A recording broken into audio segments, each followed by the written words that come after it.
Hi అండి, ఎలా ఉన్నారు? Welcome to unleash Bakasur. ఈరోజు వీడియోలో మేము పిచ్చెక్కిస్తా బాబీ స్టైల్లో మెహఫిల్ బిర్యానీ ట్రై చేద్దాం అనుకున్నాము. ఆయన ఛానల్ మేము చాలా రెగ్యులర్గా ఫాలో అవుతుంటాం అనమాట. మెహఫిల్ బిర్యానీ సీక్రెట్ రెసిపీ అనేటప్పటికి మాకు కూడా ట్రై చేయాలనిపించింది. టేస్ట్ ఎలా వచ్చిందో తెలియాలంటే వీడియో లాస్ట్ వరకు చూడండి. సో ముందుగా చోటా మసాలా రెడీ చేసుకోవడానికి కొద్దిగా యాలకులు, లవంగాలు, దాల్చిన చెక్క అండ్ షాజీరా అన్నీ కలిపి కచ్చాపచ్చాగా దంచుకొని పక్కన పెట్టుకోవాలి.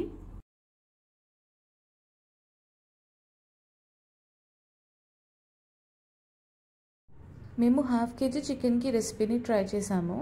సో హాఫ్ కేజీ చికెన్ని వాష్ చేసుకొని పక్కన పెట్టుకున్న తర్వాత అందులో 1 స్పూన్ సాల్ట్ అండ్ 1.5 స్పూన్ కారం,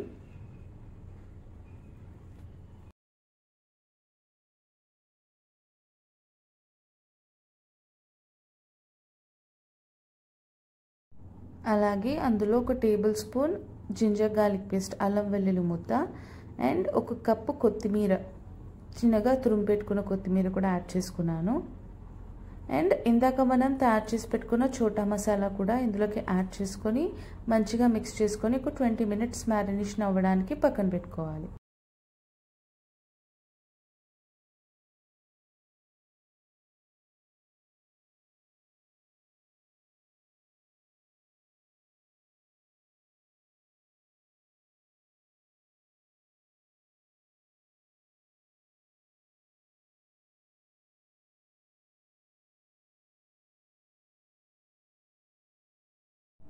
next main secret masala ready చేసుకోవడానికి 1 కప్పు కొత్తిమీర అండ్ ½ ఇంచ్ అల్లం, అలాగే 4 వెల్లుల్లి రుబ్బలు and 2 green chillies, ½ tomato, 1/4 cup ఏమో క్యాష్యూస్ అంటే జీడిపప్పు, 1 జావిత్రి అంటే మీస్ అండ్ ½ టేబుల్ స్పూన్ సోంఫ్, 3 యాలకులు అండ్ ½ టేబుల్ స్పూన్ ధనియాలు, 1/2 బిర్యానీ ఆకు, 1/2 కప్ పుదీనాకు, అలాగే మెంతాకు, 1 రోజ్ పెటల్స్, అలాగే ½ tablespoon turmeric, 2 spoons of oil, 2 spoons of ghee and 1 spoon soy sauce.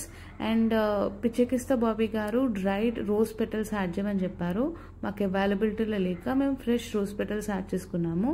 ఇప్పుడు ఇందులో 400 ml వాటర్ యాడ్ చేసుకొని 5 విజిల్స్ వచ్చేదాకా ఉడకపెట్టుకొని దాన్ని గ్రైండ్ చేసుకొని పేస్ట్ లాగా పక్కన పెట్టుకోవాలన్నమాట. మీకు ఇంగ్రీడియంట్స్ లిస్ట్ కావాలంటే నేను ఇక్కడ మెన్షన్ చేశాను స్క్రీన్ మీద, స్క్రీన్ షాట్ తీసుకొని పక్కన పెట్టుకోండి.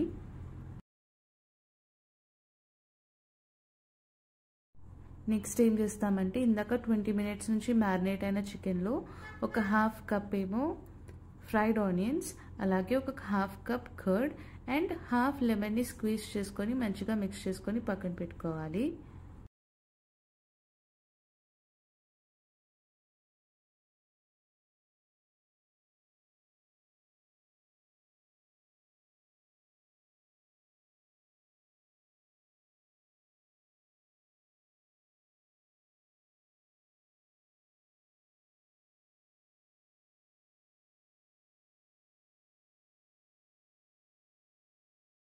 ఇప్పుడు తర్వాత ఇందాక మనం గ్రైండ్ చేసుకొని పెట్టుకున్న సీక్రెట్ మసాలా పేస్ట్ ఏదైతే ఉందో అది కూడా చికెన్కి యాడ్ చేసుకొని మంచిగా పట్టేలాగా మిక్స్ చేసుకొని ఒక 2 to 3 అవర్స్ వరకు మ్యారినేట్ చేసుకోవాలన్నమాట.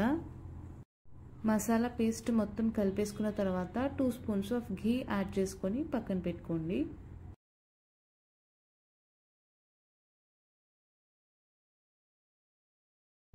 మనకి మ్యారినేషన్ టైం కంప్లీట్ అయ్యి వచ్చే టైంకి మనం బాస్మతి రైస్ కూడా రెడీ చేసుకొని పక్కన పెట్టుకోవాలి.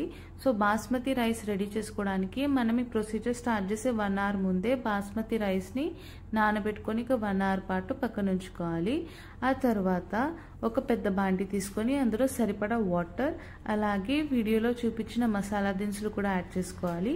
అలాగే కొద్దిగా పుదీనా, కొత్తిమీర, సాల్ట్ అండ్ పచ్చిమిరపకాయలు అండ్ లెమన్ జ్యూస్ కూడా యాడ్ చేసుకొని కొద్దిగా ఆయిల్ కూడా యాడ్ చేసుకొని బాస్మతి రైస్ అందులోకి ఈ వాటర్ అంతా బాయిల్ అయినప్పుడు యాడ్ చేసుకోవాలన్నమాట. 80% కుక్ అయిన బాస్మతి రైస్ని తీసుకొని పక్కన పెట్టుకోవాలి. నేను ½ కేజీ చికెన్కి ½ కేజీ బాస్మతి రైస్ని ప్రిపేర్ చేసుకున్నాను.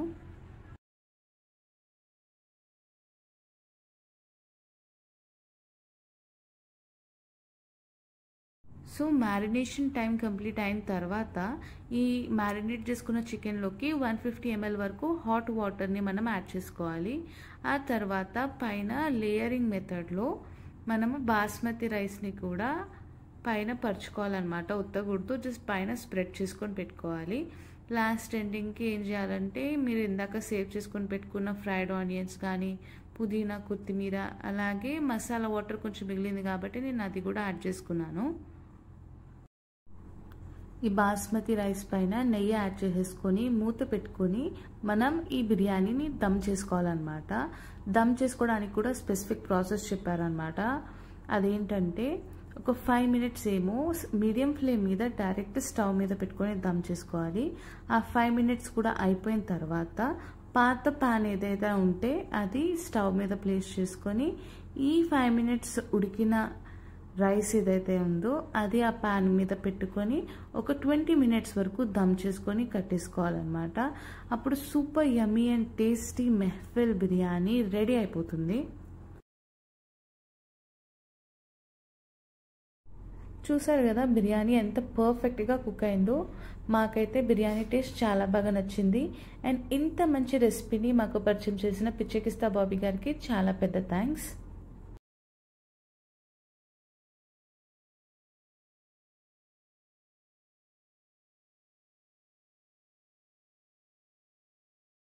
సో మీకు కనుక మా వీడియో నచ్చినట్టయితే తప్పకుండా like, share, comment and subscribe చేసుకోవడం మాత్రం మర్చిపోవద్దు.